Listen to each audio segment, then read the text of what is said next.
This presentation is brought to you by the Electronic Motor Racing Network. We are a for-hire broadcaster. If you would like us to stream your league, contact DayPaulB661 on Discord, member number 1015. Thank you, and enjoy the race.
Hello and welcome back to the Electronic Motor Racing Network.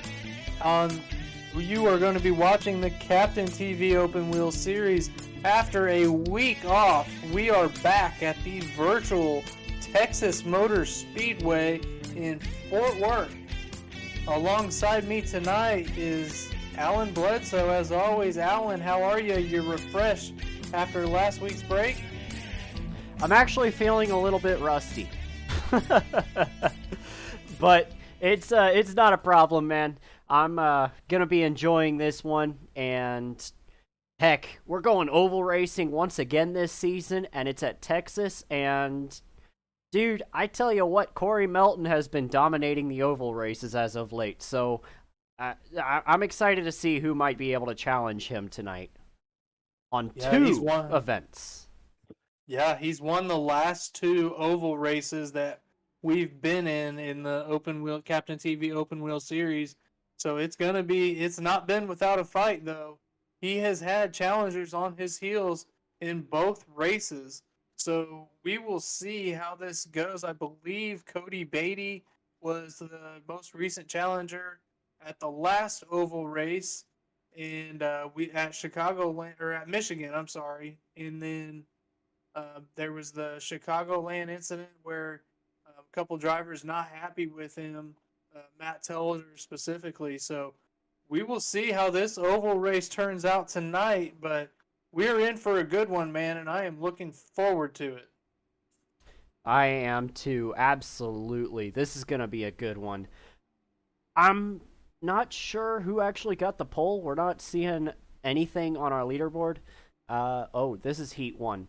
So, this is actually... so, like we said, this is a doubleheader. The first race... And Jesse, I don't know if you want to tell the audience what we're doing. I was about to, but if you want to, you can.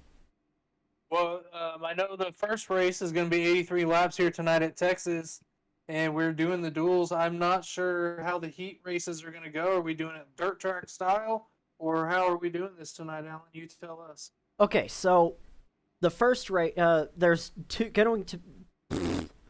I'm sorry, I get tongue-tied a lot.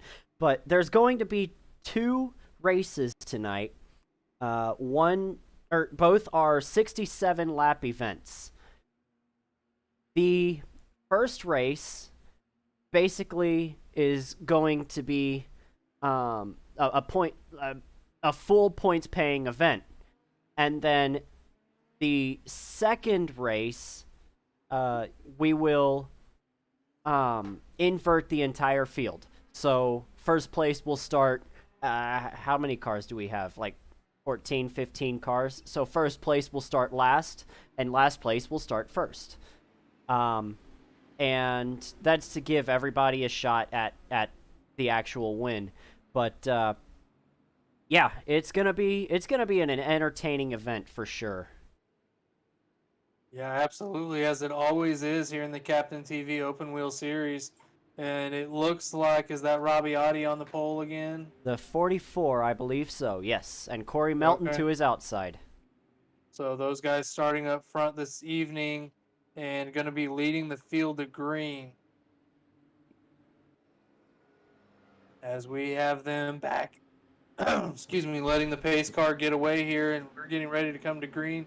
You see the field pass by through turn 4. Robbie Ottie's going to have the field in his hands. And he takes off. Melton spins the tires. Audie, a great jump out there. Dan Marrera may move into second position going into turn 1. And he does. He makes that pass. We've got some loose cars. We're actually, it looks like I don't want to speak too soon, but we might actually make it out of lap 1 with no incidents. I think that's the first time in an oval race we've had that. Yeah, big gap from 4th on back. The 98's around on the front stretch. And he's in pit road. So we barely made his Telder slow as well. Yeah. But we're still under green. So I definitely spoke too soon. Telder's slow on the backstretch. Let's see if we can get a look at that car. Oh, yeah, heavy damage. He's going to make it back around, but that's going to be the end of this one. And Luke Daniels went ahead and towed, got it to pit road. If nothing changes, he will start last he'll start first in the next race as Looks like Telder has now made it back to pit road. The guys are all spread out really far along the track already. 44, Robbie Audi. 26, Dan Marrera. 48, Corey Melton.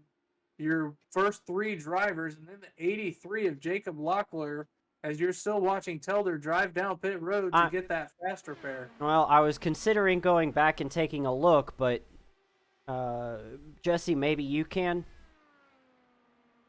Or is your iRacing still updating? It's not up yet. It's still updating. So we'll just hang tight. We'll watch this, and then if we get some time at the end of the race or during another caution, we can jump back there and check it out for all the viewers. So right now you're looking at the 83 of Jacob Locklear, and then right behind him is Charles Baldwin. In that 18 car, had a good showing at Long Beach 2 weeks ago. And we've got a caution. Caution is out. Looks like Matt Telder, or the 25's on pit road. And the 31 of Scott Wise slow on the front stretch as well. Michael Benedetto. Scott Wise has, that's significant right side damage. Yeah, looks just like Telder's car did a couple laps ago. So we've got a lot to uncover here. How about we get started with this most recent incident? Absolutely. Let's go back and see what happened to Scott Wise in the 31 and Michael Benedetto in the 25. See Scott going down through turns 1 and 2, up the track a little bit, and almost makes it across there fine. 77 right there behind him, Sam Fontaine. And, he clipped the apron and took Fontaine with him. Or, sorry, that must have been, no. No, Benedetto just that slid was, through the inside. Yeah, Benedetto, yeah, there he is. Just trying to avoid it, go sliding through pits. Yep. Let's go on board with Benedetto, see what he saw, or if he just kind of overreacted himself. So let's start right here. Let's get in the cockpit view and see what's going on. Is we've got all the leaders on pit road here. Every one of them. He sees smoke and just hit the eject button. No. Lock it down and yep. Oh, that's unfortunate. Trying to avoid a crash and cause one on himself. While we have a second, let's jump back to lap 2 and see what happened with the 2 and the 98.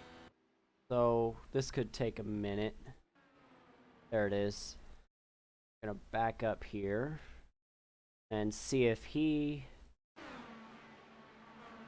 looks like he was just following the 98 and they both hit the wall. Yeah, it looked like they both just got tight in that slipstream in the corner. Lost all the downforce on the nose. I think you're back far enough. Yeah, I was. I missed the button. Lost grip there, and both of them, boom, right into the wall. So both those guys down a fast repair already. Oh.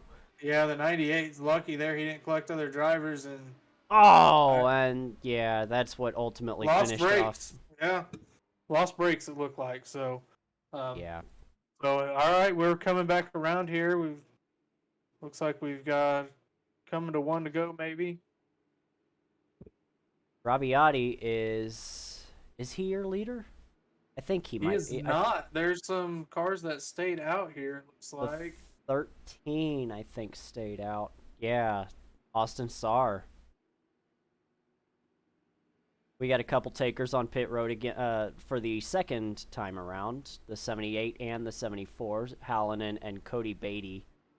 Haven't seen much of Cody Beatty this season. What's up with him? Well, the last time we saw him was at Michigan battling for the win with Corey Melton in the 48. Let's see if we can't grab one of these drivers, as we still are not 1 to green yet. Let's see. Who do you want to grab here? Want to see if we can grab Telder? Why not Corey Melton? Let's see Telder here. Okay. Hey, Matt Telder. It's the guys up in the EMRN booth. How are you doing tonight, bud? We saw you get a little arrow tight there off turn 4 on the first lap. Yeah, that was unfortunate. I was just too close to Luke, and I had the jacker up, and the bar set really loose to prevent that from happening because I knew I was right behind him. But unfortunately, I was so close to him, I couldn't actually see where his line was taking him. And yeah, the arrow pole just pulled him and me right to the wall, so nothing I could really do there. But we just Yeah. got to look at lap back, so there's still, how many, I don't even know how many laps to go, 58 or something like that. Yeah, for sure, So- buddy. Well, you're making the most of that new rule that we implemented on the ovals and that waiver round. So, got a new life here, bud. Lots of laps left. Take your time, get up through that field, man. Yep, we'll just ride it out, see how it plays out. There's another whole race to go to, so Yep, 10-4, buddy. Well, good luck. thanks, guys. Appreciate it. All right, and that's Matt Teller. You heard it there. Just as we thought, got too close to Luke there and just got aero tight. These cars are very aero dependent, especially on these ovals going through the center of the corners and on exit. So he had the weight jacker up and just was not able to get it high enough to be able to run that close behind someone. So, we have Luke Daniels as the points leader. So this could be a big impact for him tonight. Currently shown 4 laps down and a long race to go. And as you said earlier, Alan, this is going to be a full points paying race, whereas the next one I think is only going to be half points. So a lot of time left, but 4 laps is a monumental task here with this short of a race, as we're down to 57 laps to go as we're coming back around to get the green. You're looking at Austin Saar up front, going to bring them around. Joey Ladesseur in the 23 right behind him, leaving a gap back there, going to try to get a jump maybe. And Austin Saar bringing him slow through the turn here and still hasn't gone. Now he takes off.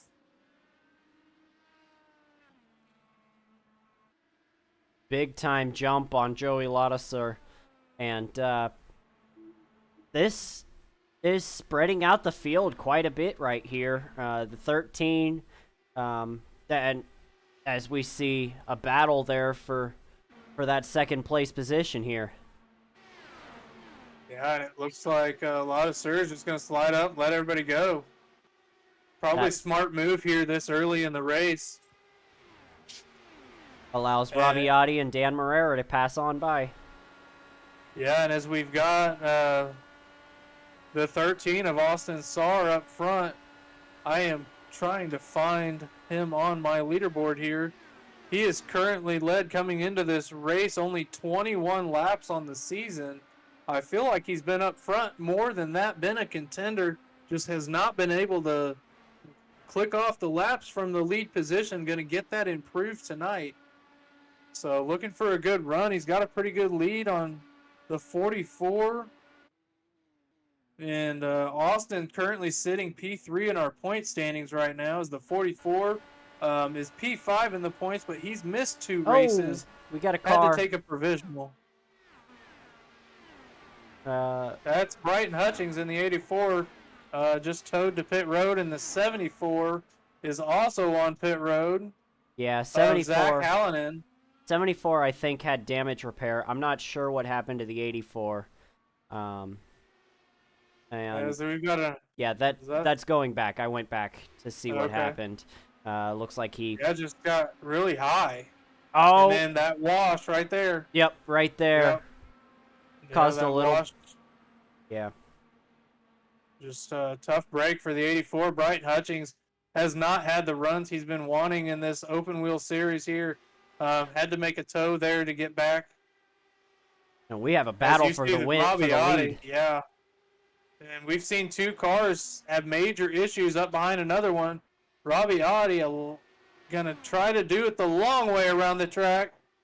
And not going to be able to. He does clear. He so makes it new work. leader. Yeah, Rabiati back to the front. He is your all-time laps leader in the Captain TV Open Wheel Series. And put him back to the front. 44, Rabiati. Came into this race after leading 180 laps on the season. He's already led a handful here tonight, so gonna get ever closer to that 200 mark. And Rabiati has dominated so many of these races in the IndyCar series. And he only has, 1 win to show for it? This guy and has so I believe much that talent. was last week. Yeah, it was at the Long Beach Speedway, and we have a caution. Looks like the 23. 23 Yep. stopped on the track. Joey Ladesseur, we saw him going backwards pretty quick on that initial start, or that restart there. Had older tires. Let's go back and see what happened. Right oh, there. my goodness. He took someone really with sure. him.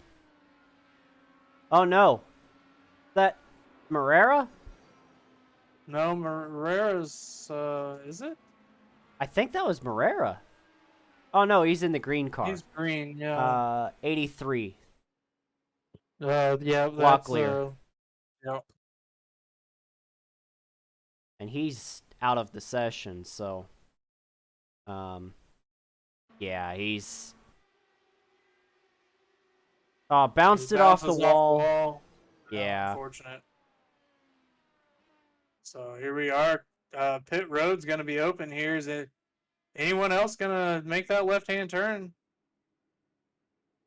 We see Robbie Audi. Oh, No, he he's almost gonna faked him. pull- He's going to pull the majority of them back down. Yep, everybody but the lap cars are on pit road. Yeah, and if the scoring's right, that's going to give the 74 Zach Hallinan the free pass after doing some evasive action down the front stretch. And I getting think loose it'll or something actually... happened. No, it's Michael Benedetto that gets the free pass. Okay.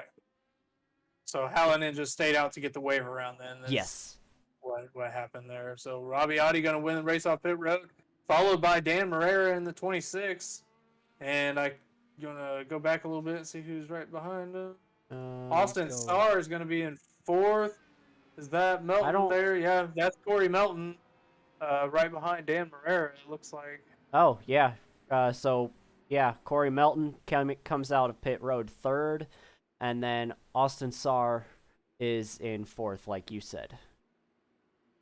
Yeah, let's get Dan Not So Fast Morera, see if we can't get him to join the booth here tonight with us. And Dan Morera, man, we've got you in the Electronic Motor Racing Network booth. You got a big night ahead of you. You're running P3 right now, it looks like, off pit road.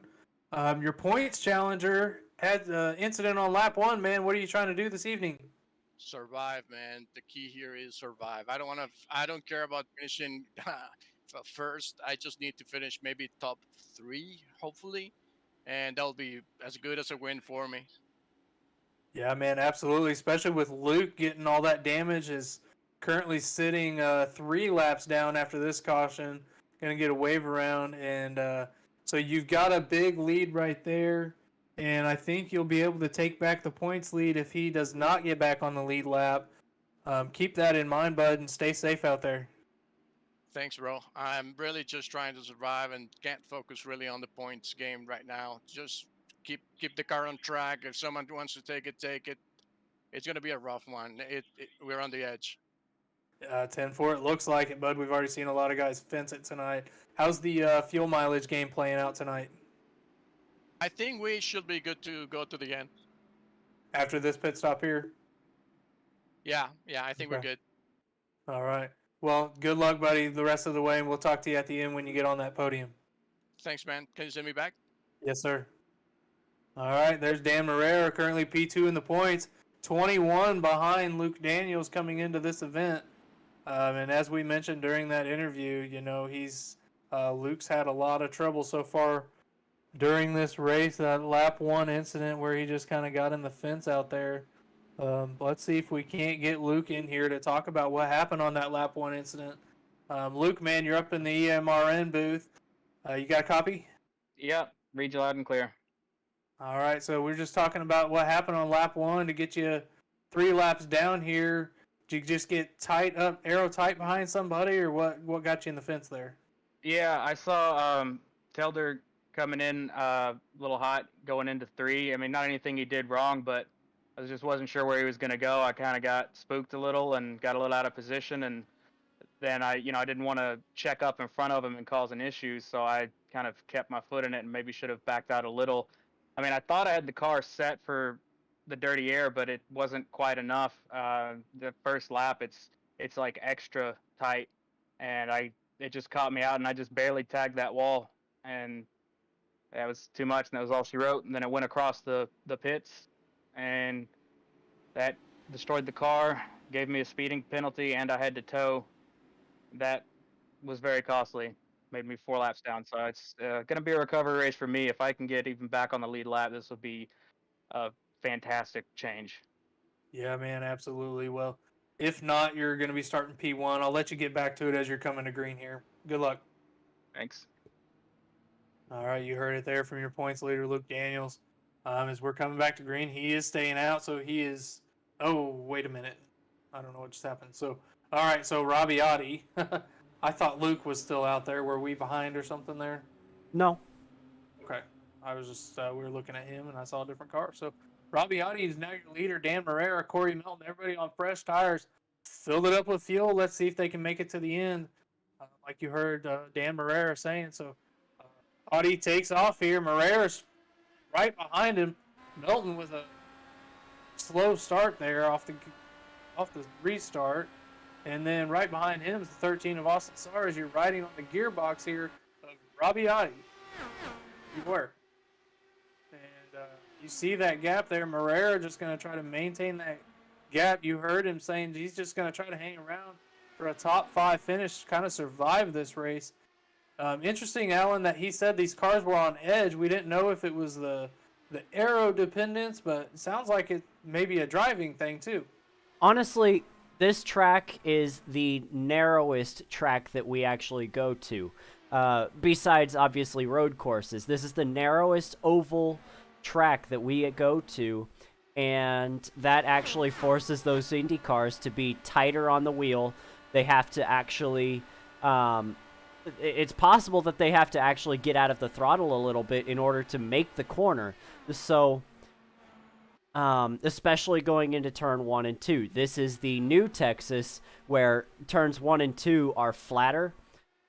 So you just don't have as much grip going through that turn. And these guys, they have to push the cars a little bit to actually make the turn. Yeah, absolutely. And you see Audi being able to get down to that white line. But a lot of the drivers, as we look back through the field, if we want to go back a little bit further, these guys that are in traffic are having trouble getting down to that white line in turn 1 and 2 a little bit more than maybe Rabiati in clean air, as we're on board, or not on board, but we're following along here with the 78 of Cody Beatty. And you see some guys running higher through this corner, and none of these drivers able to get to that white line like Rabiati's able to out front. And that's product of the... Go ahead. That is definitely because of the clean air. Rabiati being able to, use it, and everybody else, they're just struggling through the dirty air in front of them.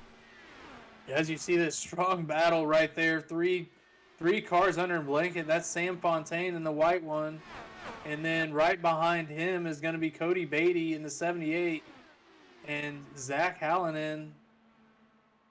Luke Daniels in the 98. He's the lap. Okay, he's the lap Luke car. Daniels is in the 11. Okay. Yeah. Okay, very good. So, and then you've got the 23.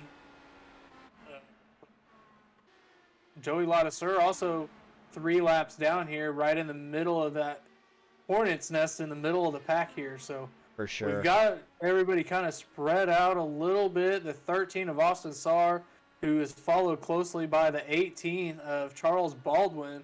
That's a battle for 4th position, as those two drivers look to be relatively close, as we're now looking at the 18 now. The 18 of Cody Beatty in that Grublets on ice machine. See him running a higher arc through the corner. It's going to make him put less wheel into it, save the tires on a long run. Yeah, so we're looking at Charles Baldwin in that Grublets on ice machine. Let's go on board and see what he's looking out of that cockpit, Alan. Yeah, you see him here running through the corner. In 4th gear.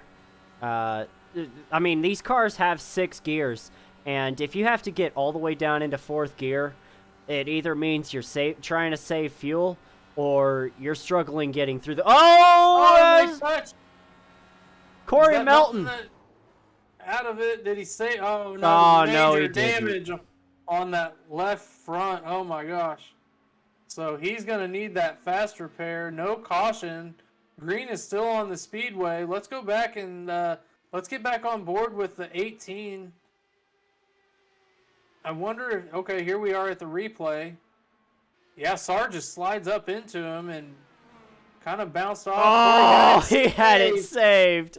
Yeah, he had it saved and then got back on the gas. And when he did that, it looked like it spun around on him and smashed the wall. Still quite a ways to go. We're coming up on halfway this lap. And Austin Sarr maybe just got away with no damage on that, so had to check up a little bit when the contact happened, allowed the 18 of Charles Baldwin to get by. And as the caution's now on the speedway. 74. 74 on the backstretch. Oh, major damage. And I believe he's used did he use a fast repair when he went down pit road last time, or was that just a slide? No, I do not think he had used a fast repair. As we're gonna see the replay here. Just loose off the. Had a lot of wheel into it. Yeah, you can see that. Yeah. Had a lot of wheel into it, and coming out of unwind the wheel. Coming out of the banking for sure. I mean, it's gonna. You just have not as much grip coming out of the banking. And that same thing, believe it or not, guys, that same thing happens in the Cup cars too. I just ran this racetrack not too long ago, and the Cup cars do the exact same thing off that corner. Yeah, it's just so flat, as we've got a few drivers on pit road again. Including Rabiati. Looks like most of the lead lap cars back on pit road. We knew they could make it to the end, but tires may be becoming a factor as you see some slipping and sliding coming off these corners here. As Audi hits pit road, hits that pit box up on the jacks. 4 tires off, 4 tires on, going to be down and away, fill full fuel. Is the 18 going to beat Morera? No, he's not. Really close, though. Let's see who's going to have the free pass. Corey Melton may end up the lucky dog on this one. No, it was the 74. Was it the 74? Yeah, Zachary Hallinan. Wait, he was the one who caused that crash.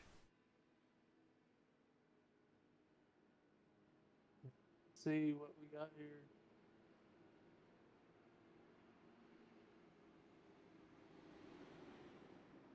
I wonder if...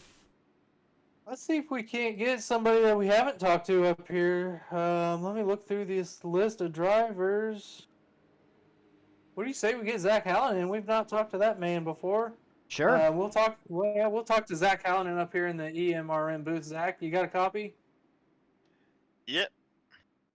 All right, bud, man. Tell us about your race tonight. We just saw you get loose off turn 2 there.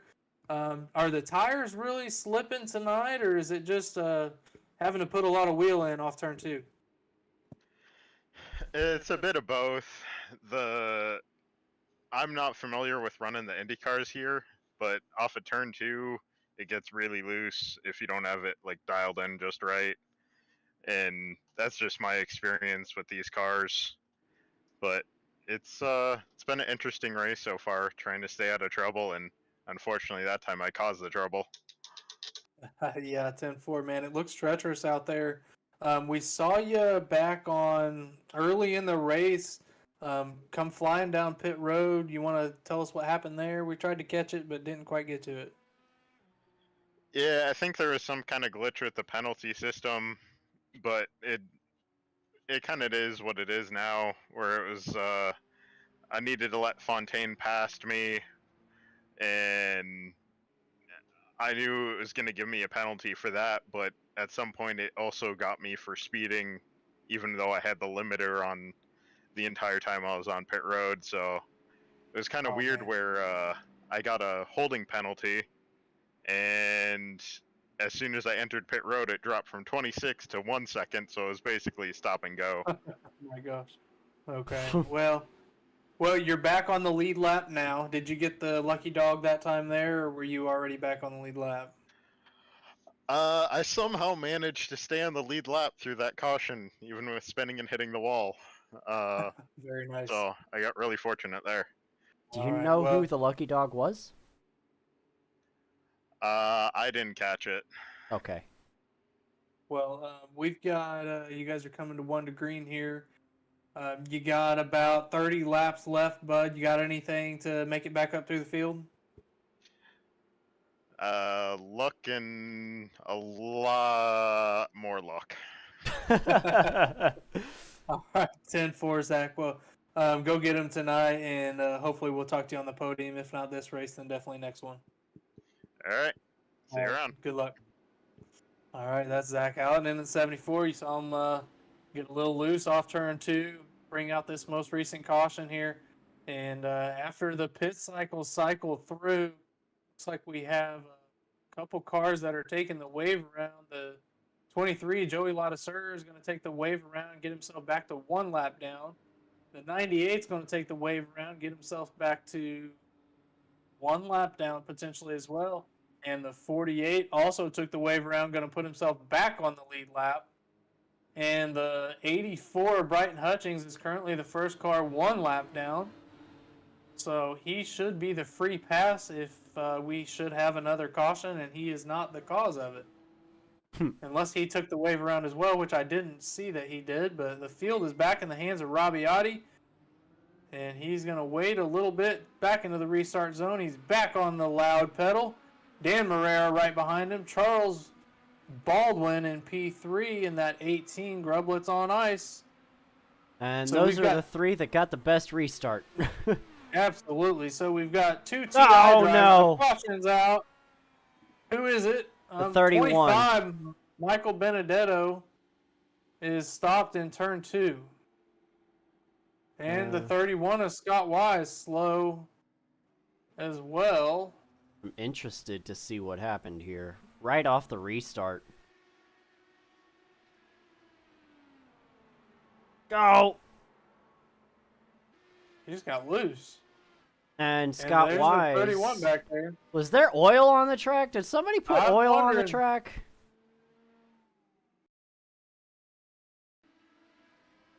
Okay, Yeah, Looking that at looks this again. interesting. same place as Michael, as Yeah, Benedetto. must not have got the track cleaned there in turns 1 and 2 on before that restart. Because, wow, who slipped through there? Was that the 84? I think so, yeah. Man, he just barely slipped through those 2 guys that crashed. So lucky none of the leaders hit that oil patch down in turn 1, and all these guys able to make it through. Unfortunate for Scott and the 25, Michael Benedetto.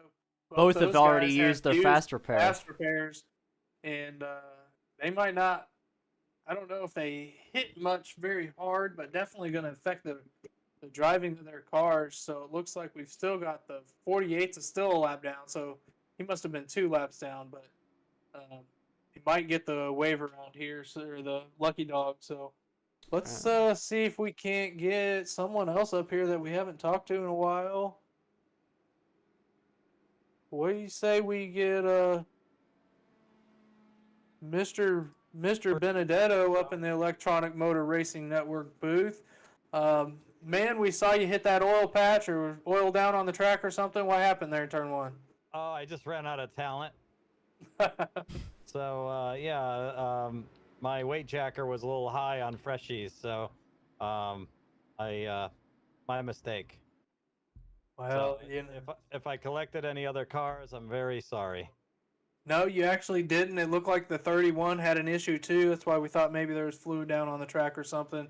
You know, I know iRacing doesn't have that, but it's a lot more fun up in the booth if we can talk about that. It makes me feel brighter if that happens. So, yeah. So Absolutely. no, it was definitely talent right there.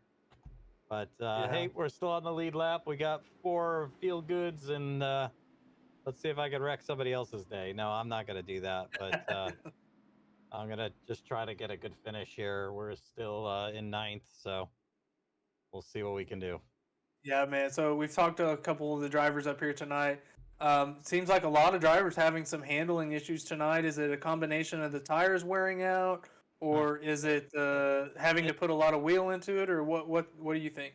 It's all the draft. The draft, you push really bad behind these cars. You get really tight, and I just don't think guys know how to feather the throttle properly. But it is what it is. If someone even just a foot on in your air, and you automatically go towards the fence. So it's not easy. This ain't an easy track. It's pretty tight. It's fast, and we're all still learning these Indy cars. For me, anyway. Absolutely. Yeah. So we've had a few ovals on the schedule so far this year. Seems like this one's giving everybody more fits than the rest. The others we've seen a lot of incidences from people going 2 or 3, 4 wide, but here it's a lot of single file guys having Yep. trouble. Yeah, Michigan and Iowa, they're pretty wide open tracks, so you have a lot more room. Here it gets really tight on the straights here, and again, if you're pushing bad, you jack the weight like I did, and then what happens is the car just comes right around, it snaps right around. So it's just finding that good balance, I guess, is where you need to be. All right. Yeah, 10-4. Well, we appreciate the insight, man. Uh, Like you said, still on the lead lap here. Going to invert the field at the end of this one, so get up there and win it, or stay where you're at. What's the plan here? Yeah, I'm going for the win. I don't care about where I start the next race. That's a fool's game. So there you go. All right, 10-4, Mike. All right, Well, buddy. good luck the rest of the way. All right, thanks, man. All right, Mr. Michael Benedetto in the 25. Had a lot of good insight there, Alan. What did you take away from that? Well, I mean, I feel like I called that pretty well.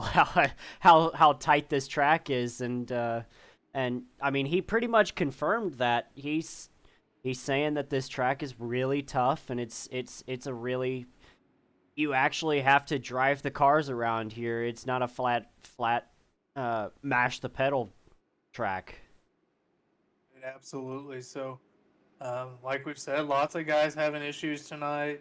A couple guys able to get back on the lead lap here. So Corey Melton back on the lead lap. Zach Hallinan, he was able to stay on the lead lap. Michael Benedetto, I believe he was a lap down early, but is on the lead lap like we just talked about. Luke Daniels back to only 2 laps down here. Brighton Hutchings 1 lap down. Joey Ladiseur 2 laps down. Everyone else, Scott Wise still on pit road, probably out of this race with no fast repairs here. So coming back to green flag, field letting the pace car get away as typical, running the high line in 3 and 4. Robbie has waited pretty late in the restart zone a few times. We'll see if he continues that or if he's going to start jumping a little earlier at the end of this one. Green flag is out. Yeah, I went a little earlier that time. The first 3 get away really well. Again, all of these drivers are either TI or TI affiliates, so Robbie able to communicate when he's going to go, and that's probably what's happening in that TI chat right now. So those 3 drivers can get away to the best of their ability. And We have another caution. 23, Joey Ladiseur. And he's destroyed, already had damage earlier in this race. Yep. Right off the restart. Let's see what happened. And that's Corey Melton. Oh, no. Yeah, just got back on the lead lap. Let's go back and look at it again. See if Corey was just trying to... He timed the restart pretty well, and... I don't know what. I mean... Let's get a different camera. Yeah, I'm going to try to... Jumping on us. Let's go far chase for Joe. Yeah. I don't like this camera set that Rear we've got. case, I meant. Rear case. Yeah, Corey just Yeah, looked like the 48 overreacted to Joey's movement there. And when Joey started to turn at that dog leg here, the 48 right there he reacted. Caught the grass, and that was all she wrote there. Had it turned all the way to the left there. Unfortunate for both of those guys, though, that's going to end their night for this first race. So for Corey, not going to be able to pull off 3 oval victories in a row tonight. Had trouble in 2 different instances, as did the 23 of Joey Ladiseur. Good news for both these guys is they have another race this evening. As the 23 rides it around the inside wall back to pit road.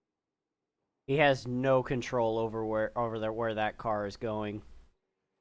Yeah, it looks like 3 of the 4 tires has significant damage. The right rear is the only one that looks like it's not bouncing around. Yeah, he's lucky he's not hitting the end of those pit entries. Well, one man's bad luck is another's good luck, as the 84 Brighton Hutchings is going to get the lucky dog. So as Brighton catches the field and we pace under yellow a couple more laps, we here in the booth are going to take a short water break. So we will be back after these messages to the Captain TV Open Wheel Series.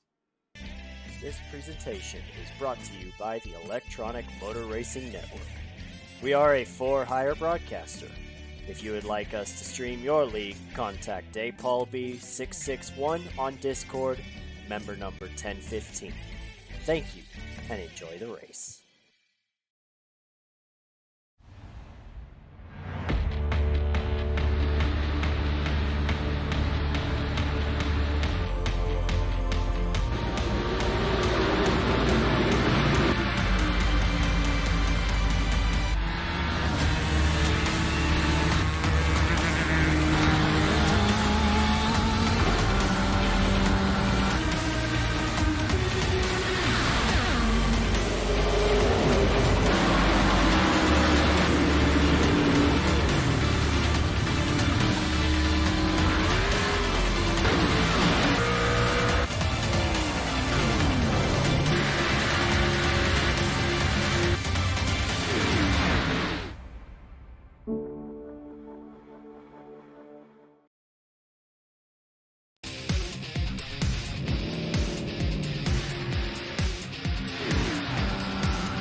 And welcome back to the Captain TV Open Wheel Series here on the Electronic Motor Racing Network.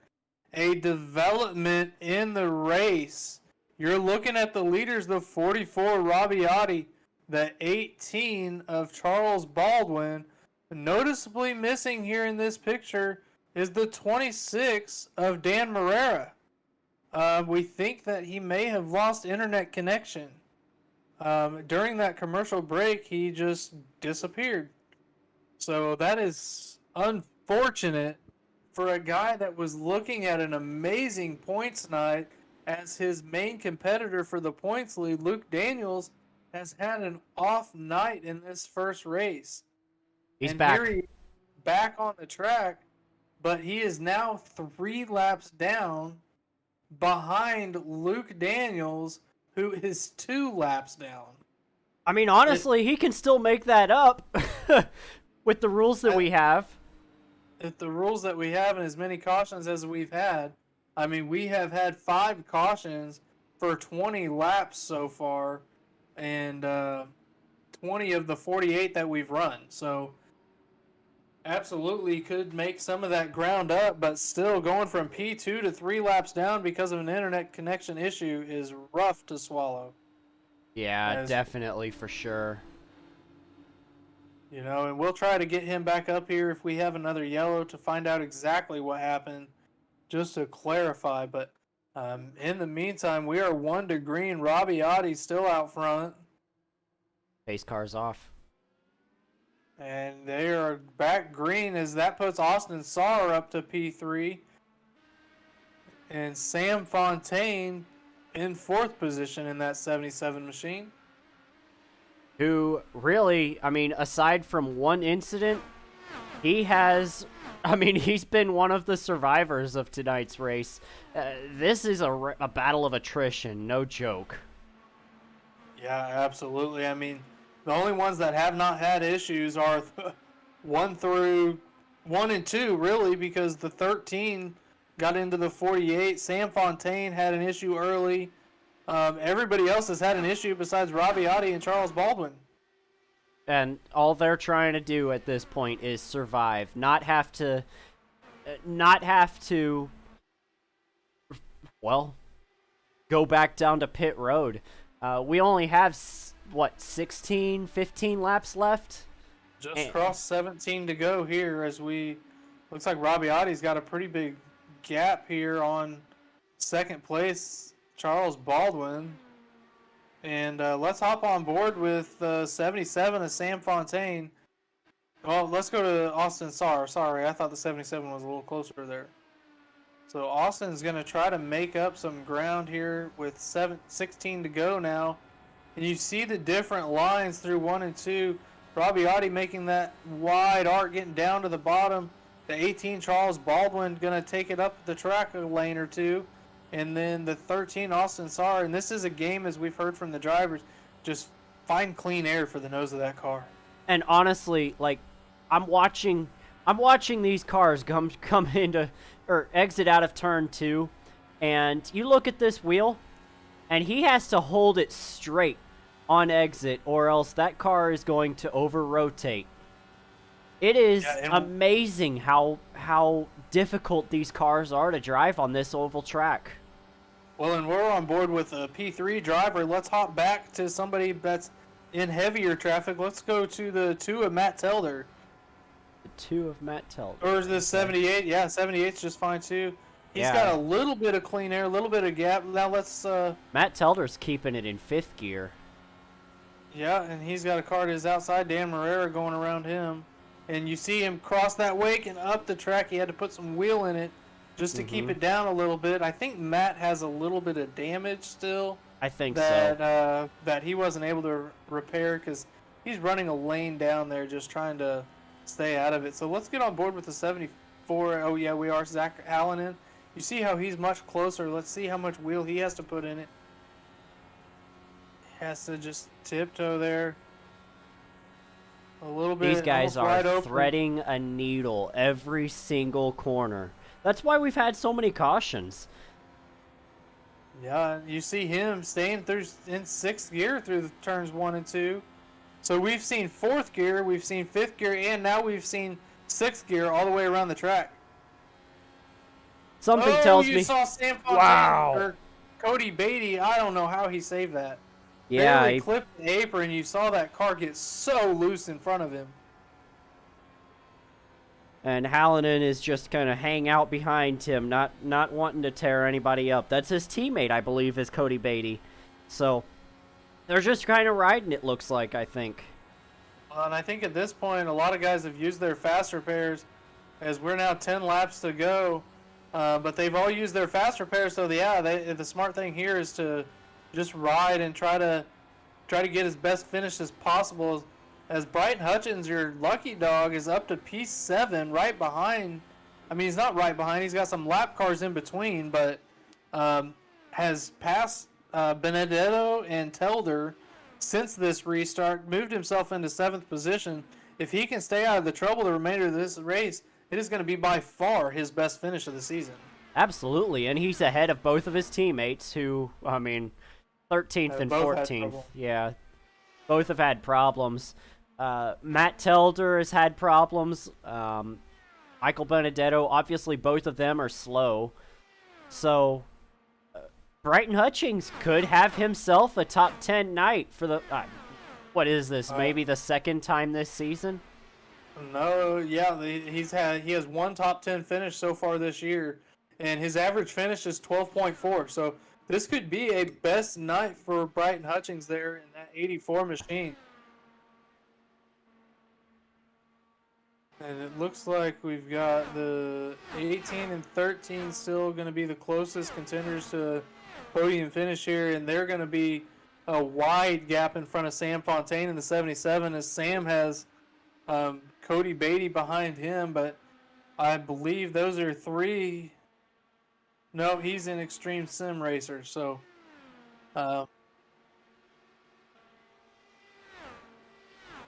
Yeah, and so right now, Luke is the pole sitter for race number 2 for our update on our points here. So Luke right now would be the would be the pole sitter for race number 2, running in that 10th place position, and then Dan Marrera being in 11th would actually start in 11th position. Who's that down on the apron? That The is 25, Michael Benedetto. Yep. Has more front end damage. So, Luke has battled this entire race to get back. What just happened to Robbie? What happened to Robbie Otti? He got loose coming off of the turn, it looked like. And coming to 4 laps to go. That is the most Robbie Otti thing we have seen this season. We've seen him lose it on the last lap a couple times, and he's out here cruising. Oh, he gets loose. I don't know how he saved that. I don't know how he didn't hit the wall. That's got to be one of the best saves of the season. But that turns the field over to the 18 of Charles Baldwin. In his 3rd race of the season, he is sitting pretty to get his first win. Passes by the lap car of Joey Lautisser. And as we have 3 to go, and now the race is on for Austin to track him down. 0.8 of a second back, now 0.9. It's going to be an uphill battle, but Austin's shown he can chase this down. As we have 2 laps to go. Robbie Otti passed Austin. Robbie's going to be on a mission. He is flying right now. Yeah, he is. Wow. Did you see how loose he was off of turn 2?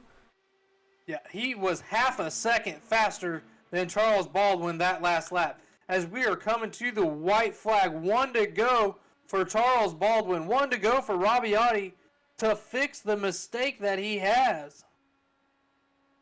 Runs a little bit higher line there. Yeah, I got clean air on the nose, but he's to that point where he's going to have to make something happen here. Going through 3 and 4 one more time. He follows the race. Oh, just doesn't have enough. Not going to be able to get there. Charles Baldwin wins as Robbie Otti comes home P2. What a capitalization for Charles Baldwin.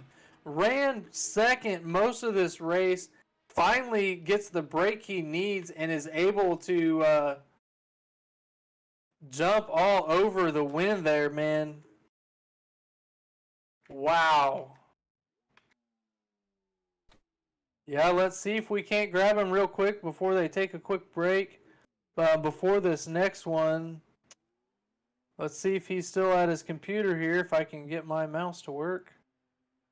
Man, Charles Baldwin, buddy, you hung in there the whole race, running P2, P3, P4. You're sitting there about 2 seconds back of Robbie when he gets behind a lap car, slides off turn 2, and now here you are, race winner, bud. Congratulations. Thank you.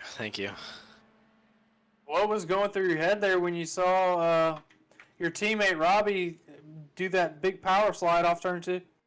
I don't really know. Just a lot of happy emotions and hoping I wouldn't wreck.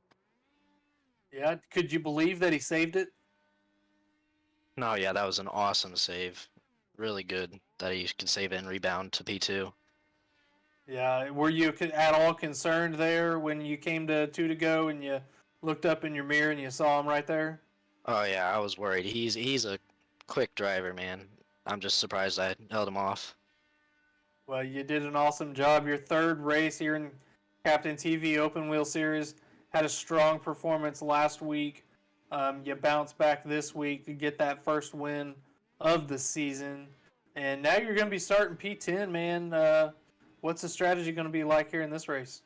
Well, I'm not going to be racing the next race. I got to leave to do some personal things. Okay, 10-4. Well, congratulations on the win tonight, bud. I will get you back down there to your teammates so you guys can celebrate together. All right, thank you. And there is your race winner for the first race. So let's get Robbie Otti in here Excuse me. So we've got Robbie Otti in the booth, man. He got had the race in control, got behind a lap car, got a little power slide off turn 2, miraculously saved the car, man. That was amazing car control. Unfortunate that happened, but tell us what happened there.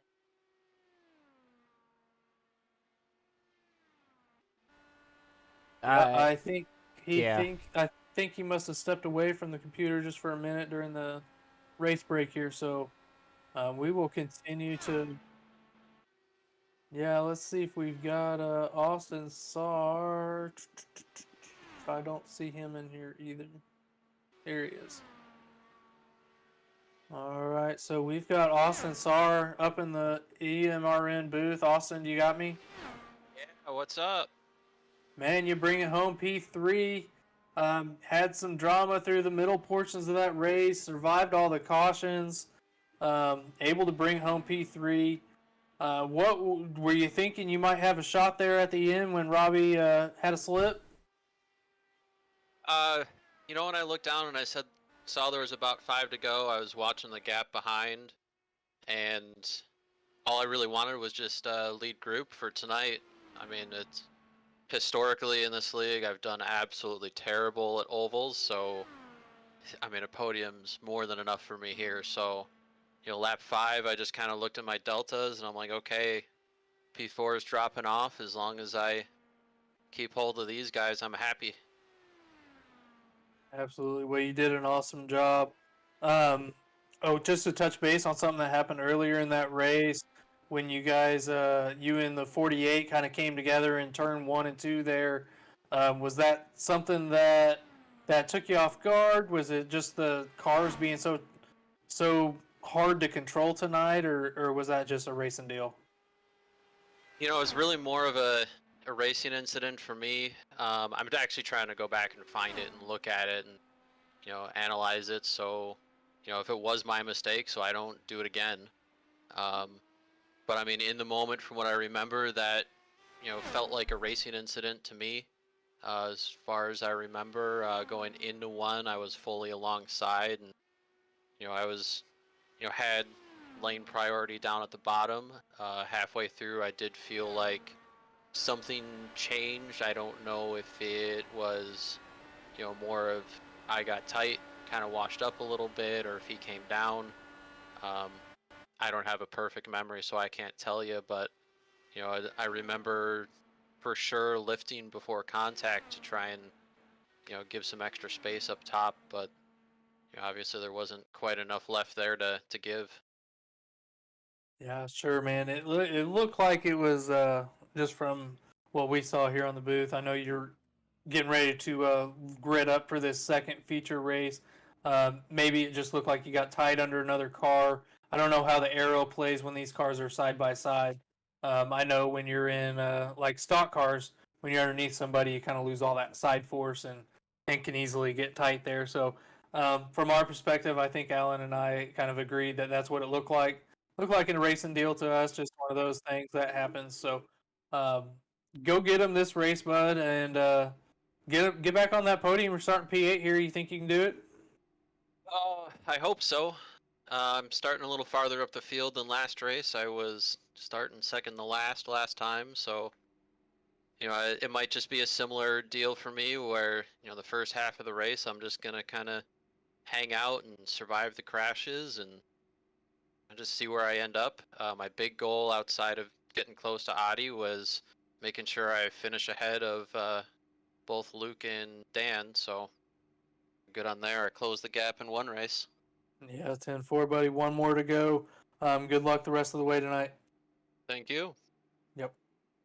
All right, and there was your P3 finisher. Looks like we just missed out on Robbie Otti as we ran a little long with Austin there, so we will try to grab him at the end of this one as these guys are going to be coming around to 1 to green.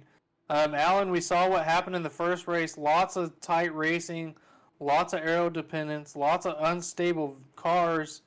I would expect to see a lot of the same, but at the same time, a lot of these guys have a better feel for the cars now. Do you think that's going to play an impact in race number 2? Definitely. I think with the added experience of that first dual race, I think that these guys are going to have a little bit better control, a little bit better of a handle on these race cars as we come to the green for our next 67 laps here. Yeah, and look who is on the front row. We have our 2 points leaders, Dan Marrera starting on the pole and Luke Daniels to his outside. Both of these guys had trouble in the first race. Luke, an incident on lap 1. Dan, possible internet connection issues. So we are going to see these two battle it out this race as Dan's going to bring them down. And Austin Saar closed the gap on these guys. He was 43 points out of the lead at the start of the last duel. So he probably cut that in half if I had to guess. As we are green tonight for the second duel at Texas. Looks like Michael Benedetto is starting on pit road. He missed the grid. Yeah, that's unfortunate. You heard Charles Baldwin say he's not going to be here tonight for the second race. So as we've got the 84 stopped on the backstretch already. Oh, no. My goodness. Had a career night in the first duel and on lap 1 of duel number 2 into the fence early. Let's go back and take a look. Just once again getting loose off of turn 4. Those cold tires, man, they have been biting people Turn all 2. night long. So I'm going to put himself behind the 8-ball early here tonight. No caution on the speedway. Back up front, the 26, Dan Marrera. Matt Telder has moved to P2. Luke Daniels sliding back a bit. And Luke Daniels, I think he's just trying to keep his car straight. Maybe doesn't feel as comfortable going full throttle through turn 2 as maybe those top 2, Dan Marrera and Matt Telder. Yeah, I mean, he learned the lesson the hard way in the last race where he got loose off turn 4, or got tight off turn 4 rather, and bit the wall early. So just trying to protect the car. Rabiati already from 9th place up to 4th. And I don't think that's a surprise for anybody that's watching the stream tonight or who's paid attention at all through this entire season. That man is fast. Absolutely, he is fast. And, I mean, he made up so much ground in 3 laps on that last, after his mistake in that last run, that I think we're going to see a lot more laps led out of that 44 car. Yeah, I mean, get this. His average starting position before tonight in 8 races, or he's got 7 starts, is 1.29. Absolutely incredible. Either pole or second place before tonight for every single race that he has run. Obviously, he hasn't run every race. Yeah, he has 4 poles on the year. Well, he has 5 now because he got the pole in the last race in the first heat for tonight. So 5 pole positions in 7 starts. And, only has 1 win to show for it. So, obviously has the speed, just needs to... I don't know what the man needs to do to get more wins, man. He's done everything he can do. The fastest car most nights, as we were on board with Sam Fontaine following close behind Scott Wise. Both of them way up the track in 1 and 2. And, I think they're just looking for aero grip. They have to. And Scott Wise, man, another one of those drivers for All-American Motorsports that just needs to get to the end of one of these. He's not had the best of luck. I mean, let's look at Scott Wise here and see what his average finish is. His average finish is 12.8 and has 1 top 5 and 2 top 10s on the season. Has absolutely struggled through the last few races, honestly. Has not had the kind of... He's had the speed to keep up, but he hasn't been able to finish those races off. So he's just kind of struggling with the finishes. And there he goes into the back of something. oh my gosh! We've got the big one. Robbie Oddie. I think Robbie Oddie got loose. Yeah, I just saw. What happened? Scott, as we were talking about that, just drive straight through somebody, but it looks like everybody checked up, and Scott didn't get the memo there, and unfortunate for all of those drivers. It looks like there's 5 of them involved in this one. To go back Who's to on the Robbie. apron there? Robbie got into the wall. So Robbie He Oddie. slammed turn 2. Robbie Oddie got loose off of turn 2, just pushing the car a little bit too hard. And there are some guys that didn't know. Someone hits the apron, and, I mean, Scott Wise just... Who's in that black car? Oh... Here, let's go back and slow Loticer. down here. That's Joey Loticer. Okay, let's hop on board. So, here, stop right here. Okay, so go forward a little bit, and Robbie is bouncing off the wall. And then all of a sudden, he turns down the track to try to get on pit road or something. Right here, he's coming down the track. Almost hit Corey Melton. Scott Wise runs over the 25 of Michael Benedetto, and because Benedetto is trying to slow up. Or was That's the craziest thing I've ever seen. Somebody with that experience level of Robbie Oddie, I don't know why. I understand that doesn't have a lot of control of the car, but then all of a sudden just comes across all the lanes of traffic there.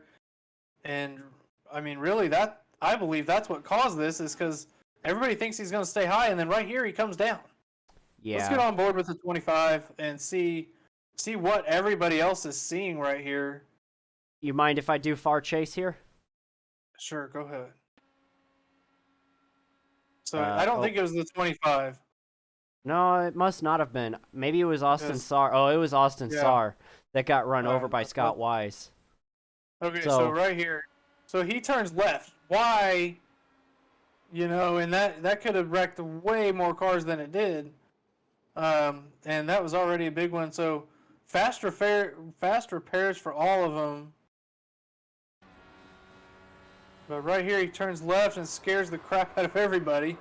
And Loticer, he was trying to avoid the Robbie Oddie when he came down, and he hit the apron, spun himself out, ultimately. And Austin Sarr, getting out of the gas, seeing both of the track starting to become blocked, got run over by Scott Wise, who didn't even know the incident was happening. Let's do one more thing. Let's go back and watch the onboard of the 44. Let's see if he turned down the track or if the car... Oh, my goodness. Wow. So let's go back. Let's go into the cockpit here. Let's watch his steering wheel. So you see him come across the wake there, and he just pushes. On the gas a little too hard.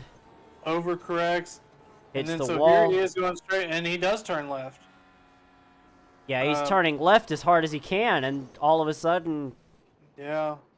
And I understand he's trying to get down to pit road there, but that's one of those things you see in over racing a lot. You have to let all the cars go by, almost come to a stop to let them go by before you come down the track there.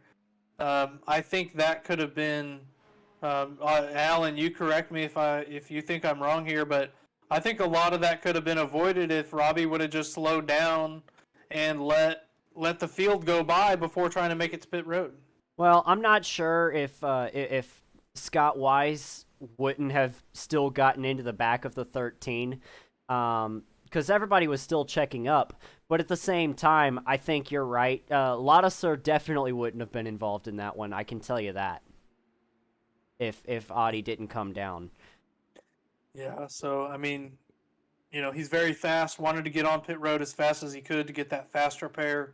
Unfortunately, cleaned about 4 other cars out that would have otherwise not needed to use a fast repair there. So, 1 lap left to green. Pace lights are off, and we're headed to the backstretch. Oh.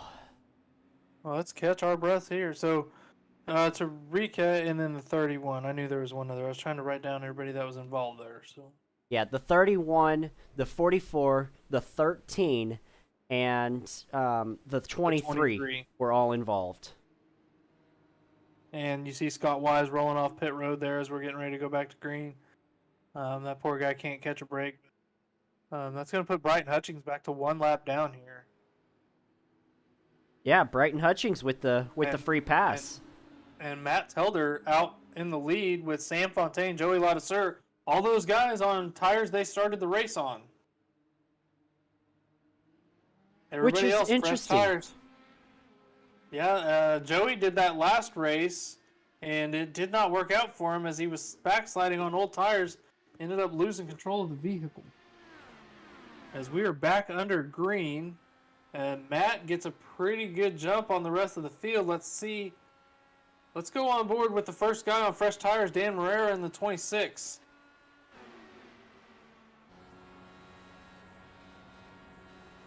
You see him working that wheel through turns 4. See those bumps there on the front stretch. They're going to try to find clean air. Oh, man, he really had to get out of the throttle there. And Jesse, I know you can't see this, you can't hear what's going on, but Telder in 1 and 2 really had to get out of the throttle. He was getting really aero tight as here he goes around Joey Ladouceur.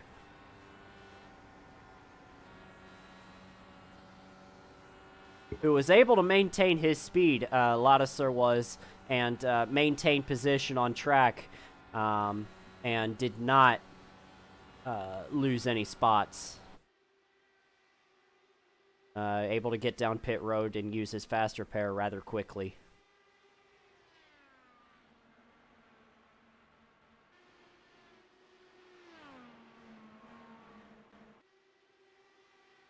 So, we are going to take a short little break. I'm going to take you side by side, and we'll be right back after these messages.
And welcome back to the Captain TV Open Wheel Series. You're looking at a 3-car battle for the lead.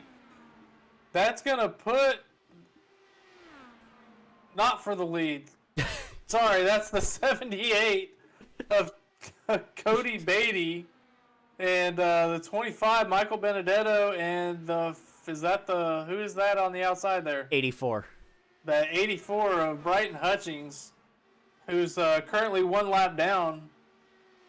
But these guys battling hard back here in the pack. Absolutely. Yeah, there are battles all throughout this field right now. As we see Corey Melton going to the outside of the 26 of Dan Marrera. Yeah, and Dan's going to probably just let him go here.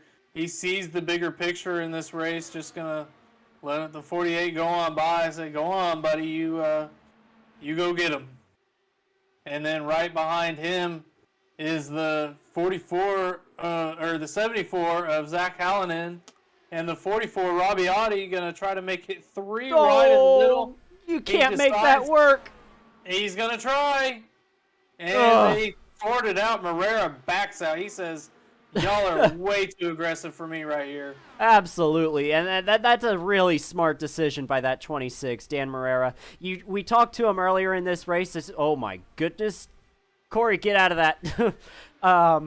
We talked to him earlier in the last race, in the first duel, and he was like, I've got to protect this car. So that's what he's doing. He's protecting the car.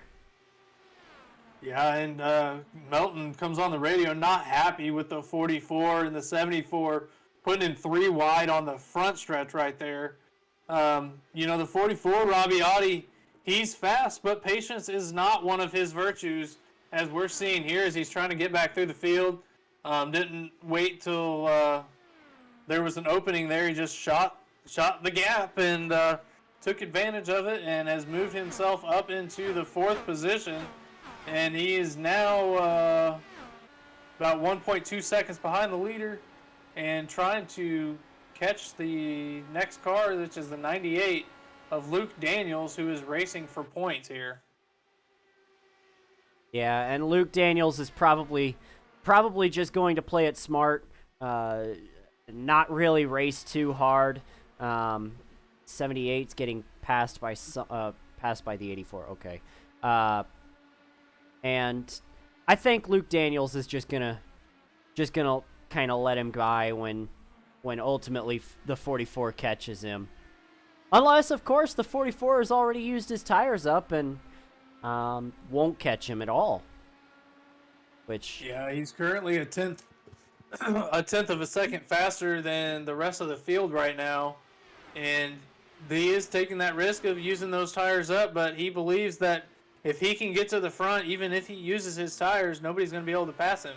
But his momentum has certainly slowed down since he has got up into this top 5 here. Not picking him up and putting him down like he did, as we often see in racing.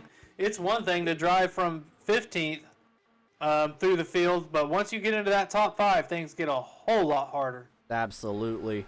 And I think Audi is definitely using up his tires. Luke Daniels was actually a little bit faster by about 3/100ths of a second over Audi. So these guys are running really close lap times. Luke Daniels does not want to let Audi have it. Oh, we got a car in the wall.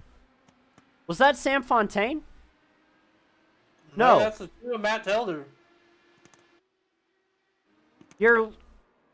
That was your leader, and he's around. That's going to cause a caution. That was your leader coming across the line last time by. What happened? And yeah, racing Fontaine. Fontaine got to his outside, and just tight quarters on the front stretch. Sam gets that. Where are you going? He gets that huge draft here.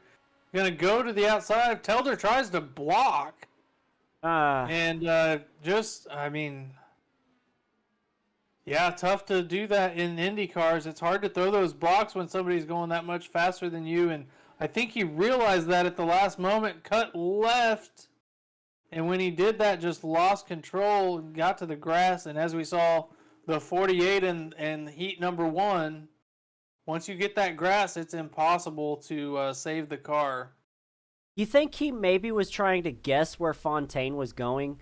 Because the 77 did look low there for a second, and then all of a sudden, I don't know. After seeing it again, I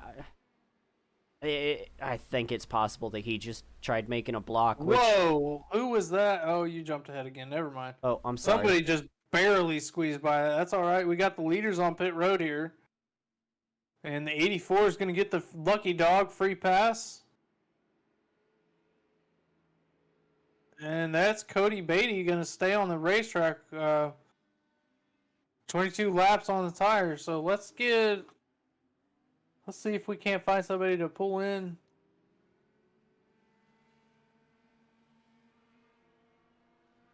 Let's see here. We got Cody Beatty out front. Let's get him up here. Yeah, we got Cody Beatty up in the Electronic Motor Racing Network booth. Cody, you stayed out here on this caution to take the lead. How do you think that's going to hold out with all these guys on fresh tires behind you? It ain't gonna hold out. I'm going in right here. I just wanted the bonus point for the lap lead. 10-4, gotcha. So tell us about this race here. The last race was a bit chaotic. This race, we've kind of been able to keep the green flag out a little bit more than last race. What's the difference between this race and last race, do you think?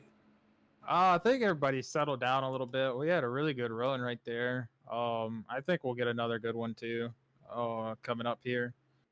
I know a lot of the fast guys like Robbie and all them, they're coming through the field, and it's going to be fun to watch them here at the end because you got Fontaine's up here, and then Robbie and Luke, all those guys are quick. It's going to be fun to watch. Yeah, well, all those guys that you just mentioned, man, they've all used a fast repair already, so if we see them have to use another one, man, you could be sitting pretty. That's what I'm hoping for. That's what I tried last race, and I'm going to do it again. All right, good luck the rest of the way, bud. Appreciate it. Yep. All right, so there is Cody Beatty in that 78 car rolling off pit road right now. So, as we said, we got Matt Telder from the lead get crossed up there, but Robbie Oddie back up to P2. Let's see if we can't grab him. Yes, I did. And let's see if we can't grab Robbie Oddie up in the EMRN booth. Robbie, we didn't get to interview you after that last race. You had an issue early in this one. Back up to P2 here. You've been very aggressive getting through the field. Are you going to continue that aggression here as we take the green?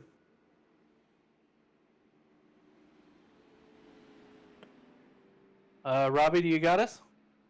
Can you hear me? Yes, sir. Now we can. Yeah, so I'm definitely going to be aggressive. You got to take the runs when you can. And I feel like we have good pace. Just got to be safe. Yeah, absolutely, man. You've been aggressive coming up through here. It's been a lot of fun watching you. You got loose off the corner there in the last handful of laps in the last race. Is that something that we anticipate seeing more of, or did you kind of learn from that experience and going to be able to apply it in this one? Knowing me, I'll probably do it again, but basically, I didn't realize how loose you would get behind a car, and I was coming up to lap somebody. So that was the issue. And then I got my tire cheated up, and the last 4 laps, I was literally at like a 90-degree angle turning right on exit of corners. So just got to be smart with lappers and in dirty air. Absolutely, bud. Well, we come back to green flag here, so we'll let you get back to it. Good luck the rest of the way. Thank you. All right, you heard it here. He's going to keep up that aggressiveness down to fast repair, but not a concern right now. And We've got Sam Fontaine up front, back on equal tires with the rest of the field. So we have in the Captain TV Open Wheel Series to this point in the race, 8 winners in 10 different races. So if we get another winner this race who has not won, that would be 9 winners in 11 races after the 20-year anniversary of 9/11. Pretty incredible, isn't it? After we had the 9 car beat the 11 car in the Xfinity race on Saturday. And we are back to green in the Captain TV Open Wheel Series, and we will see if we get a new winner. As Sam Fontaine out front, doing a great job here, a big jump. He's going to have a bulldog on his heels, though. Absolutely. Robbie Oddie going to try to catch him in this race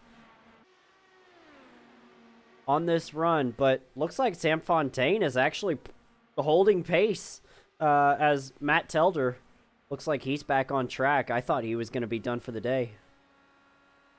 No, that was his first fast repair for this race. He left the session.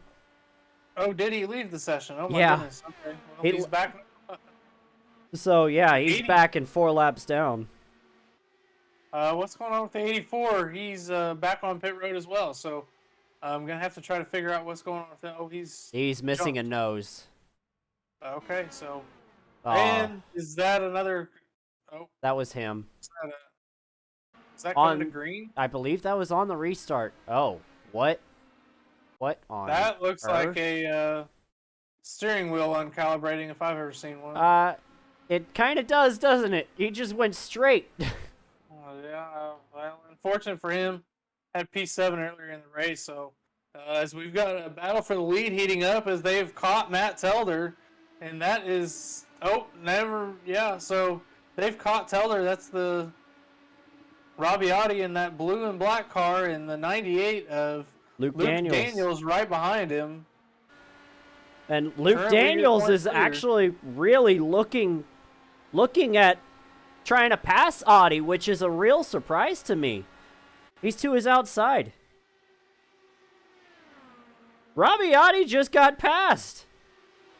Yeah, and that's something we haven't seen him all night unless he got loose. So Luke doing a great job, was off the pace multiple laps down in the last race, so we didn't really get to see what he had for everybody, but clearly he's got the pace, he's got the speed, as Audi's going to come to his outside here as a big run off turn 2.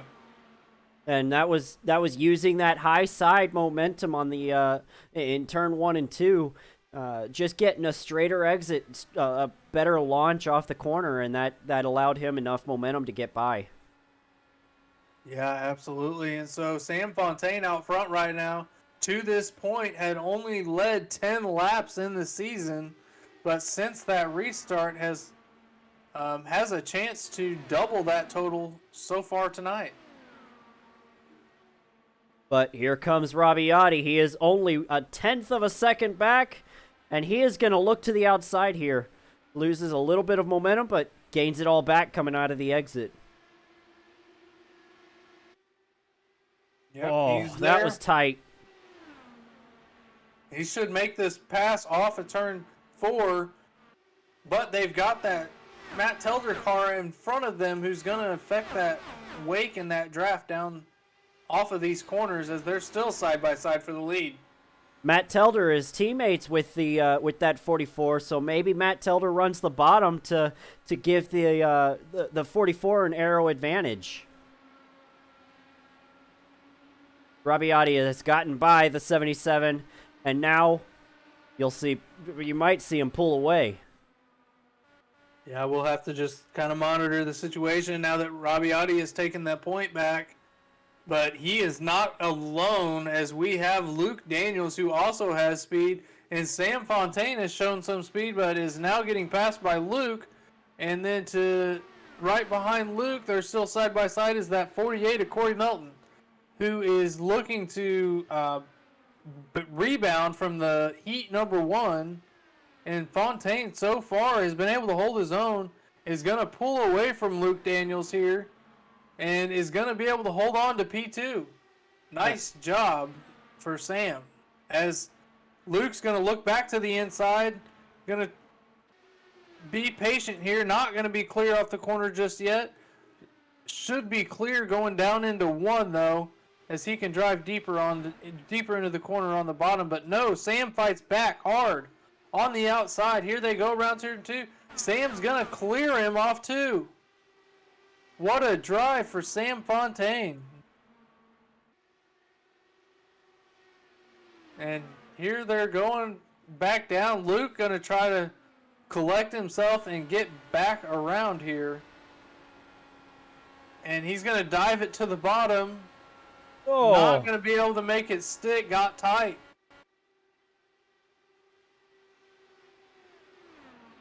What a And he's great going to drive battle for away, Sam P2. Fontaine is. Corey Melton just kind of let them go. He didn't want to have anything to do with that battle because they were racing too hard for his liking. Yeah, absolutely. How about at this point in the last race with 18 to go, we had 6 cautions for over 20 laps. And this race has flown by. We're now coming to 17 to go and only 2 cautions for 8 laps. Everybody doing a nice job. We only have 3 cars that are, well, in the 3 cars that are a lap down or more, all have been in incidents, and Matt Telder currently 4 laps down, trying to fight to keep from going another lap. An awesome battle we have here as Robbie Audie's still struggling to get by Matt Telder. And Matt is not laying over for him whatsoever, but they are going to be battling down into the corner here. Yeah, guys, I made a mistake. Matt Telder is not on TI Racing like Robbie Audi is. Matt Telder is actually with the Moneymakers team. So they are not teammates. They are not going to work together here. No, and actually there is a rivalry between Moneymakers and TI, and I believe you're seeing that on full display as Telder is not giving an inch to that TI driver. Matter of fact, slides up a little bit and put some pressure on Robbie as these guys are going hard at it for a leader and a guy that's battling to stay only 4 laps down. Only. So, well, he's had some trouble tonight. Had a fast car. Remember, he wrecked from the lead, so has pace in that car. And I think Audi needs to be patient here. And remember, he's not battling that driver in that car right now. He just needs to keep the 77 of Sam Fontaine behind him as you're looking at the 48 of Corey Melton getting around Luke Daniels in the 98. A great rebound race for Corey in the 48. Another guy who's having a great night is the 74 of Zach Hallinan running P5 right now. That is a great night for him. He's not had much luck at all in any of these races this season. So to see him in a top 5 position is it really is kind of heartwarming there. Yeah, if he holds this off, he will get his second top 5 of the season. And right now we are clicking laps away, Alan, at a pace of under 25 seconds a lap, coming around to 11 to go for Robbie Audi as it looks like he has cleared Matt Telder finally. And pulled away. He is a full Yes, he second has. ahead of second place now. Yeah, and Sam doing a great job, just going to work around him. I wouldn't expect to see Telder to put up much of a fight for Sam. Oh, Sam Fontaine gets into the wall. Are you sure? I saw it. Okay, I don't know if he did or not, or if he just got close, as I would expect to see Telder put up a fight with Melton as they've had a history. Let's go back, look at that battle back here. Yeah, he definitely cost the 48 a lot of time there. Where'd Melton... Melton stopped on track. Caution's out. I think Telder paid back the 48 like he promised to do from an earlier race, I think at Michigan, when he thought the 48 was super aggressive and dove bomb him into turn 1. Oh, I don't know, man. That's hard to see in that angle. I mean, I don't know what else Telder could have done there. All right. Let's see. Let's see it. Here, let's go slow motion. So, I mean, Melton definitely put 48's himself gonna in a try poor to situation here, and yep, yeah, just touched his rear wheel. I think Melton probably could have been a little bit more patient there.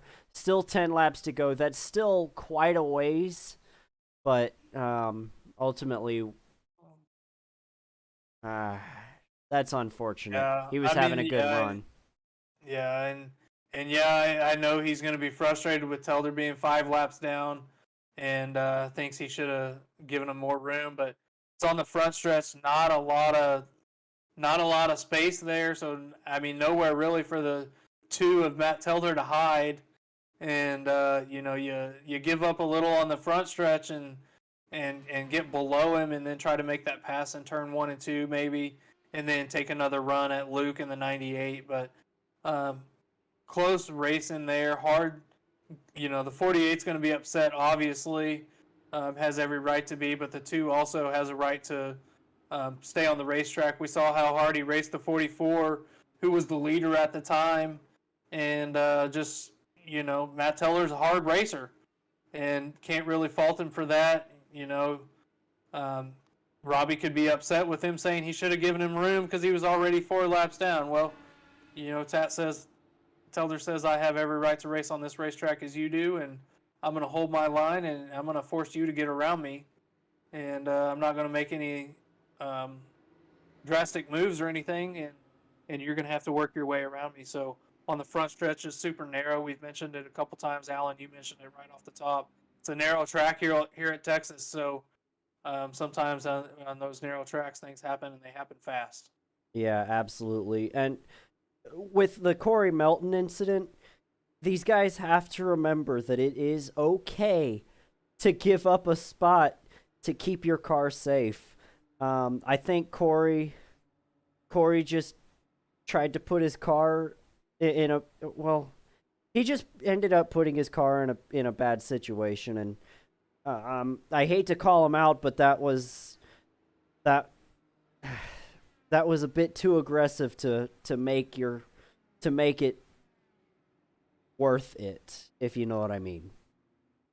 Sure, absolutely. Well, that's going to reset the field. Interesting enough, the leader stayed out on the racetrack. Only the back half of the top 10 came down to put tires on. As much as we've seen tires make an impact, I'm not surprised the leader stayed out. I'm just surprised that more guys didn't come down.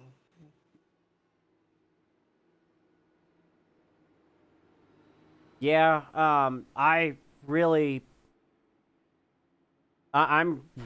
intrigued by this because who was the first car off pit road on this caution?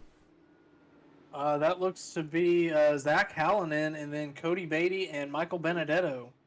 So we had 3 cars come down pit road.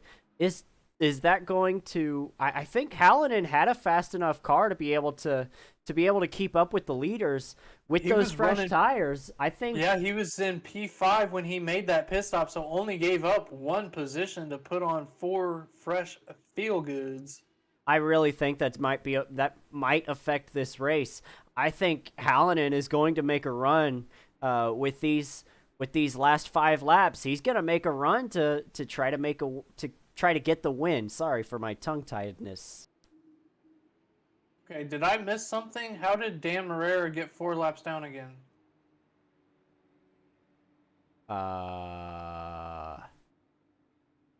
That is unfortunate for that man. He is. I didn't see an incident, but I may have missed it. But so go back into the logs and go back into the logs in the chat and see if there's see if he disconnected again. Had an internet connection issue.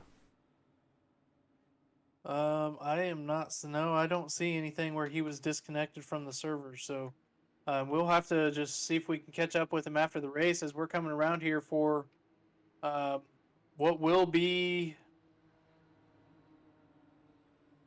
3 laps to go? 5 laps to go here when we take the green flag. Sorry, I'm trying to get my stuff pulled back up here on Discord. So, Dan hit the wall off too, so no real damage, but got himself 4 laps down here. As we have going to be a 5-lap shootout when we cross the line. The 44 gets a great jump. Fontaine right behind him though, and then Luke Daniels also got a great jump, and Austin Saar right behind Luke. I really want to follow that 74. Robbie Yachty got a big jump. Let's see if that 74 is going to be able to keep up with these guys. Let's get a different camera angle there. You can only see him there, so there we go. That's a little better. All right, so we're riding on the nose of the 74. Now we're in the cockpit, so gonna try to get him. You see those guys up ahead, Austin Saar and Joey Ladesseur. Joey slides up the track. Austin's gonna do the undercut. Oh, looks like the 74 got loose there. Austin battles back on the inside. Is gonna get that position back from Joey. And you see up ahead, the 44, Robbie Oddie, has gapped the field.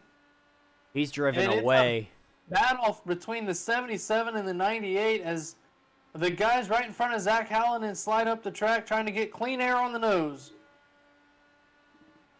And that- Alan, I'm surprised these tires haven't got him ahead any further. He is still in 6th position where he restarted.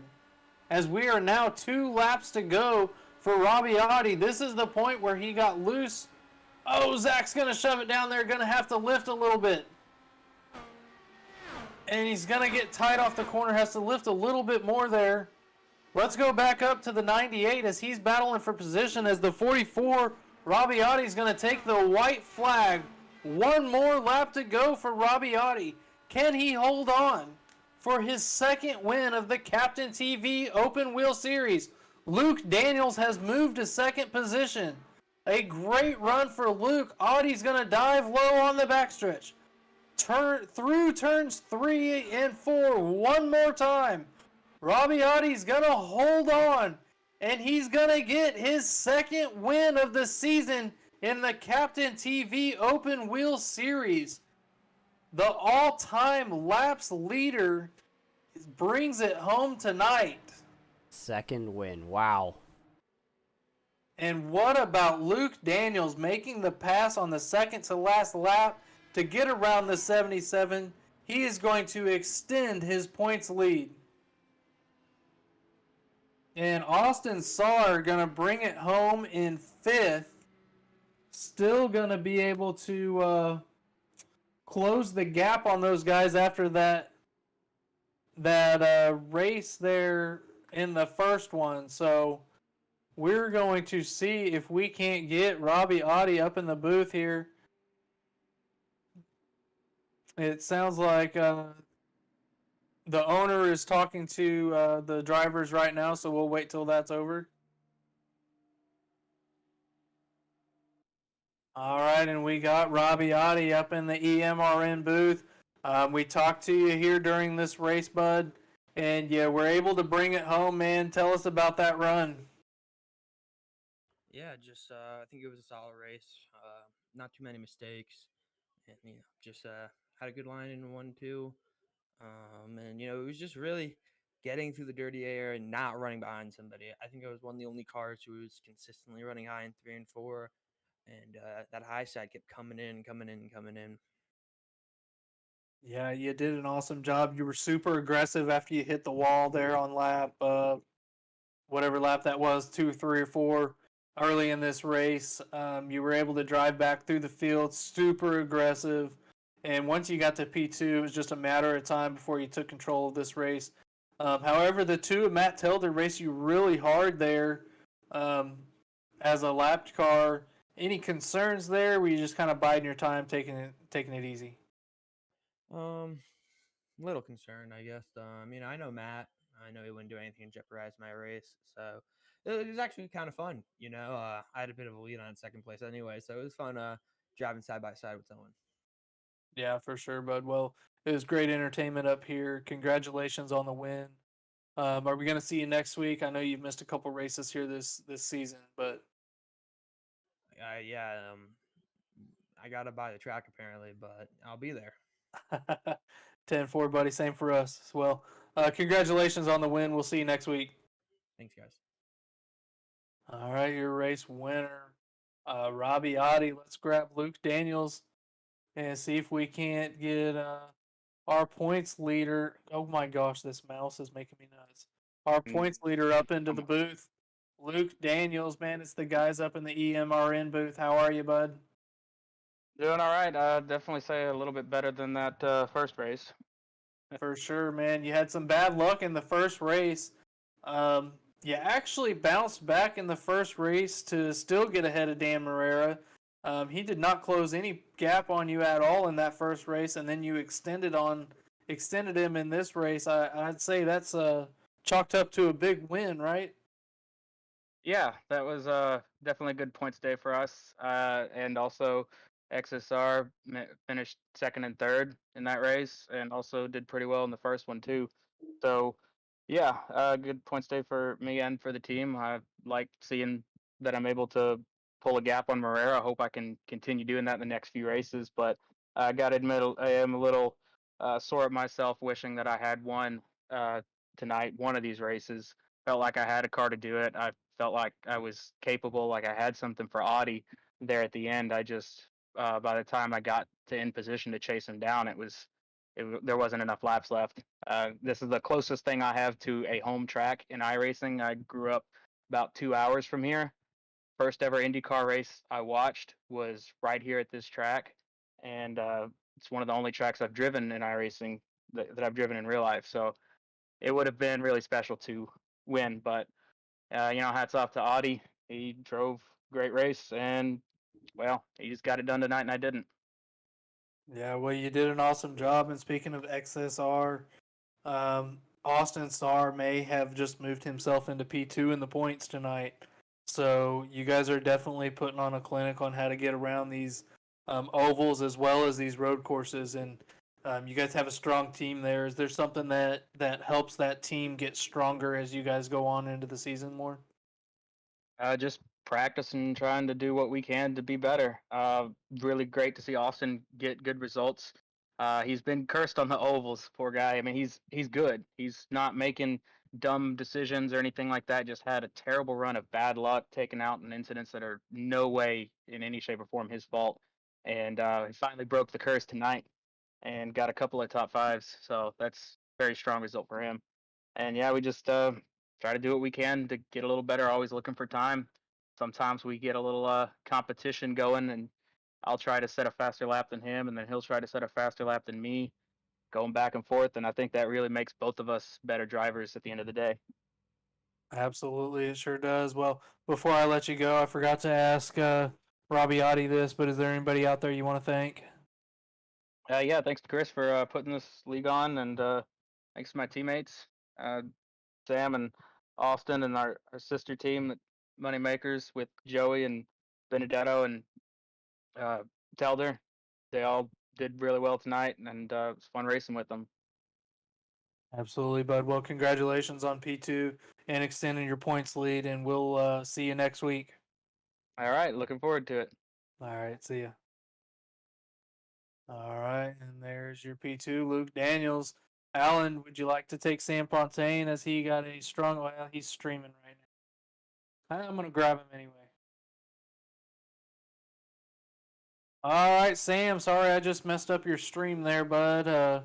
Wanted to get you in here. You got a podium finish tonight. Congratulations. Yes, thank you. All right, so what was the difference tonight, man? You showed a lot of speed, led a handful of laps. You'd only led 10 laps coming into this race tonight, but I think you got close to doubling that tonight. Yeah, I mean, the goal was just to stay ahead. Here tonight, the track was a little tricky. When we were in the draft, it was hard to pass and to do a move. But once you were ahead, like, it was pretty easy to stay there. So, I mean, probably that, the right timing, and being patient. Well, you did an awesome job tonight. Is this your first podium finish in the Captain TV Open Wheel Series? No, I actually got a win also. I knew that. I'm so sorry. I'm sitting here staring at your stats, and I just ignored that. I apologize. Well, congratulations on another podium finish, and we'll see you next week. You got anybody you'd like to thank before we let you go? Oh, I want to thank everyone from the league and Chris for putting all that together. It's super cool. And everyone from Moneymakers Motorsports. Really fun gang, and we have a lot of fun. Absolutely, bud. Well, congratulations. You have a good night, all right? We'll see you next week. Thank you, man. All right, well, there was Sam Fontaine. Your P3 winner. Alan, you want to wrap this up? Put a bow on it for us. So, that was a really interesting couple of races. I mean, we saw a lot of fantastic racing in the second race. The first race was kind of it was kind of a mess, but I think everybody was just trying to wrap their hands around this racetrack. And the second race really became a it became a much better race. I'm interested to see what happened to some of these guys. Obviously, Scott Wise had a rough race. Brighton Hutching, all American Motorsports, they finished outside the top 10. But you had Dan Marrera, who he had a rough night altogether. Finished in 10th and 9th in respectively in these races, and Luke Daniels with this second race, he took advantage of it. So this is a really interesting season as it starts to wind down. We're into the second half now. Yeah, absolutely we are, and we've got a new racetrack coming up next week. And we've got a new racetrack starting next week. The Canadian Grand Prix is going to be 53 laps on the schedule, and we're going to Circuit Gilles Villeneuve. And I'm sure I butchered that pronouncement. So we are going there regardless, and we're going to have a good time. Luke Daniels will be your points leader. Could we have a new P2? I think we might. So we will wait and see. From Texas Motor Speedway, you have been watching the Captain TV Open Wheel Series on the Electronic Motor Racing Network. This is Jesse Rathman and Alan Bledsoe signing out. Have a good night.